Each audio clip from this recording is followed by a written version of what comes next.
Capítulo 3. Quando completei 17 anos, meus pais decidiram que eu deveria ingressar na Universidade de Ingolstadt.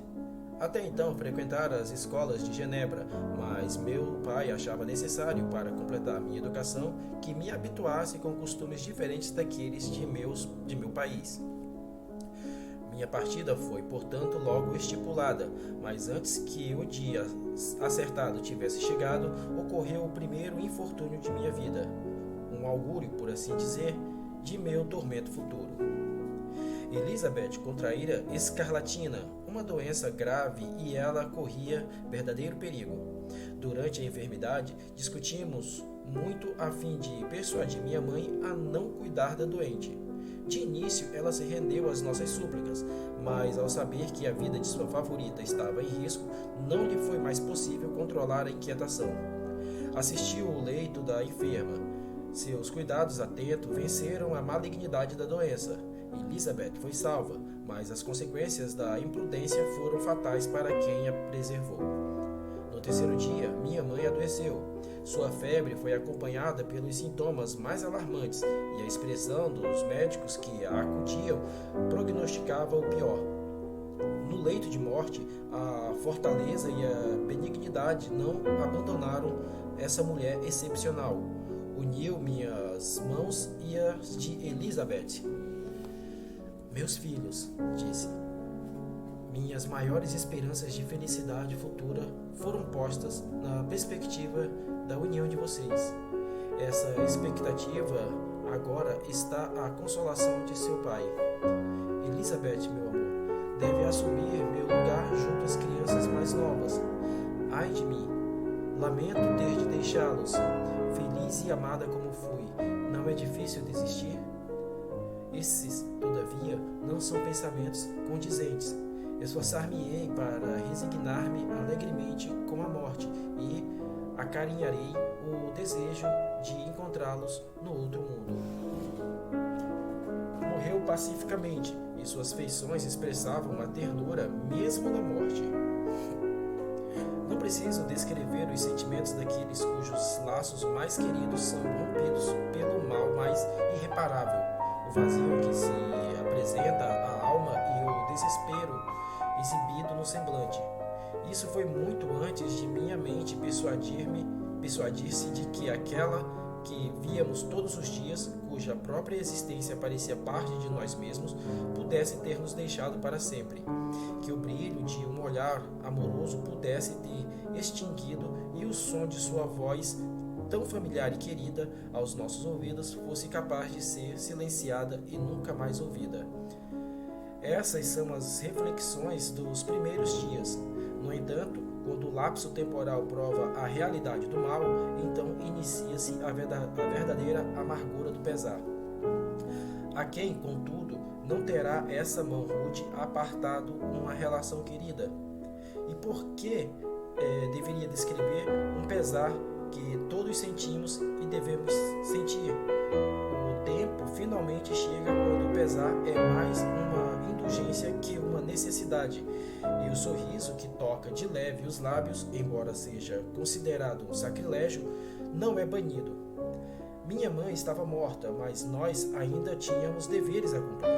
Devemos continuar nosso curso como os demais e aprender a nos julgar afortunados enquanto existirem aqueles que não foram arrebatados pela ceifadora. Minha partida para Ingolstadt, que fora postergada por esses acontecimentos, agora estava novamente decidida. Obtive de meu pai um adiantamento de algumas semanas. Pareceu-me uma impropriedade deixar tão cedo o repouso, semelhante à morte, da casa de luto para a agitação da plenitude da vida. O pesar era algo novo e não me alarmou absolutamente. Não estava disposto a perder de vista os que permaneceram comigo e, sobretudo, desejava me assegurar que, de alguma maneira, minha doce Elizabeth estivesse consolada. Ela, de fato, velou a dor e esforçou-se arduamente para confortar a todos. Encarou com firmeza a vida e assumiu seus deveres com coragem e zelo. Dedicou-se àqueles a quem fora ensinada a chamar de tio e primos. nunca foi tão encantadora quanto nessa ocasião, quando seus sorrisos recordavam um raio de sol.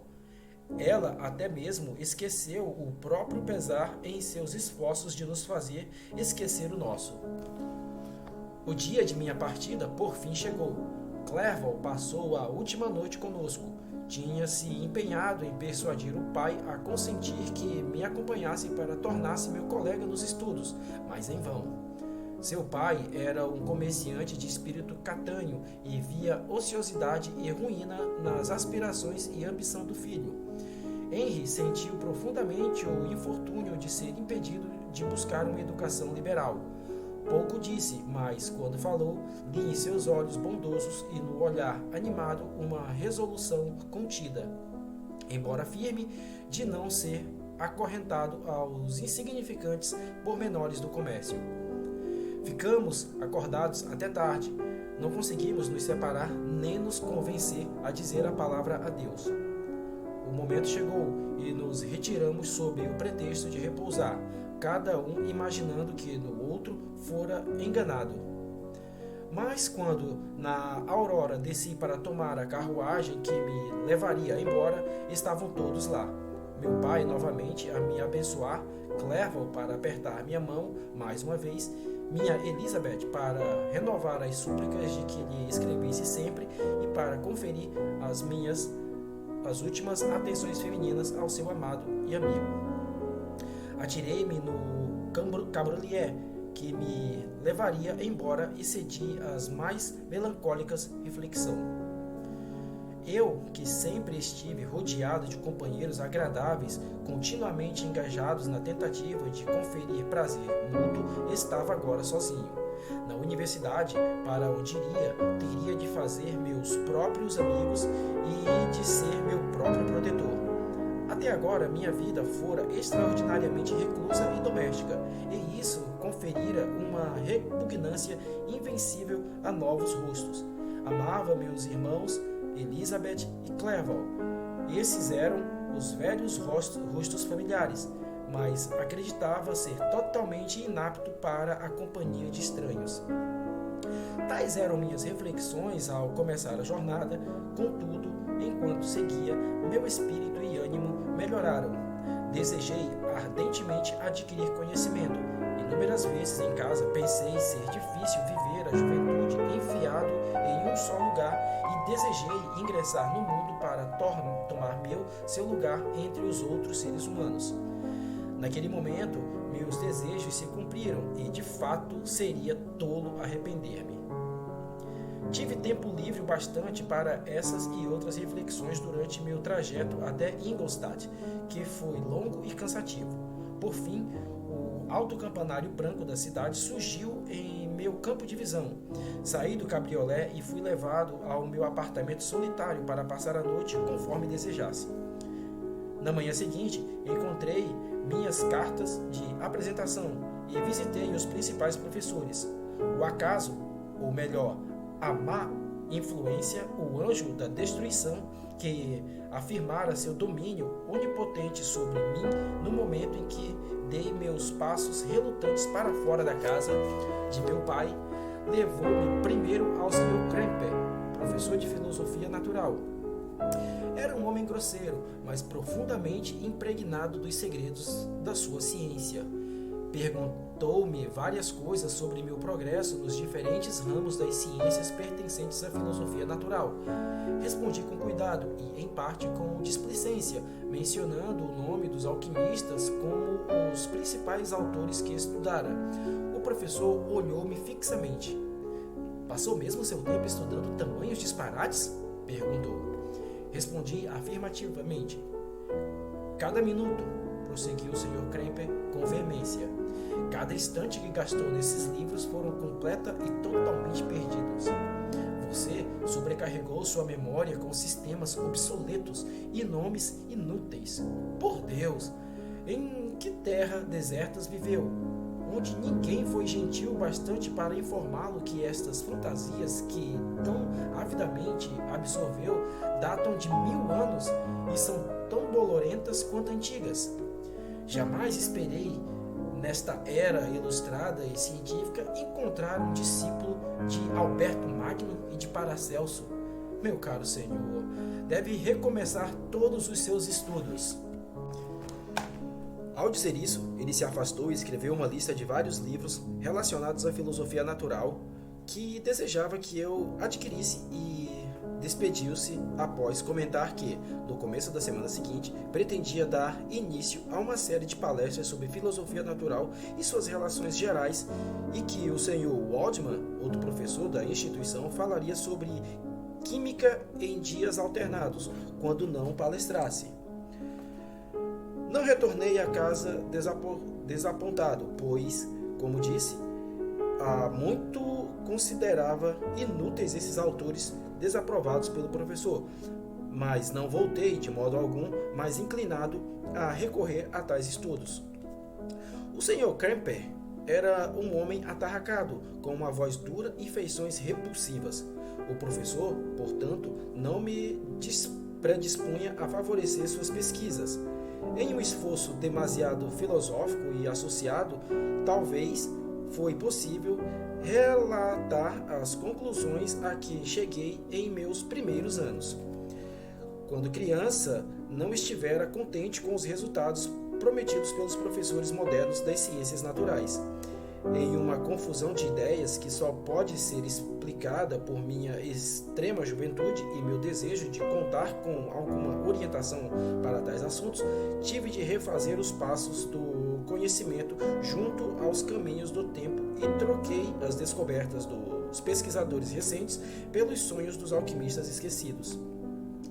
Ademais, sentia desprezo pelos usos da filosofia natural moderna. Era muito diferente quando os mestres da ciência buscavam a imortalidade e o poder. Tais visões, embora fúteis, eram grandiosas. Agora, porém, o cenário mudara. A ambição do pesquisador pareceu limitar-se a aniquilar aquelas visões sobre as quais baseava-se fundamentalmente meu interesse nas ciências. Era necessário trocar as quimeras de grandezas ilimitadas por realidades de pouco valor. Tais eram minhas reflexões durante os primeiros 2 ou 3 dias de residência em Ingolstadt, que ocupava principalmente familiarizando-me com as localidades e com os principais moradores de minha nova habitação. No entanto, no início da semana seguinte, pensei na informação que o Sr. Kremper havia dado a respeito das conferências e, embora não pudesse consentir em comparecer e ouvir aquele camarada vaidoso proferir algumas frases do púlpito, rememorei o que foi dito a respeito do Sr. Waldman, a quem nunca tinha visto, pois estava até então fora da cidade. Por curiosidade e também por falta do que fazer, fui à sala de conferências, onde o Sr. Waldman entrou pouco tempo depois. Esse professor era muito diferente de seu colega. Parecia ter uns 50 anos, mas com um aspecto expressivo de grande benevolência. Alguns poucos cabelos grisalhos cobriam-lhe as têmporas, mas o restante da cabeça era quase preto. Seu tipo era baixo, mas invulgarmente ereto. Tinha a voz mais encantadora que já ouvira. Começou a conferência recapitulando a história da química e os vários aperfeiçoamentos realizados por diferentes homens eruditos, pronunciando com fervor os nomes dos mais célebres descobridores. Então, apresentou uma visão geral do estudo atual da ciência e explicou muitos de seus termos elementares. Depois de ter feito alguns experimentos preparatórios, concluiu com um panegírico sobre a química moderna, de cujos dizeres nunca esquecerei. Os antigos mestres dessa ciência, afirmou, prometeram impossibilidades e nada cumpriram. Os mestres modernos prometem muito pouco. Sabem que metais não podem ser transmutados e que o elixir da vida é uma fábula.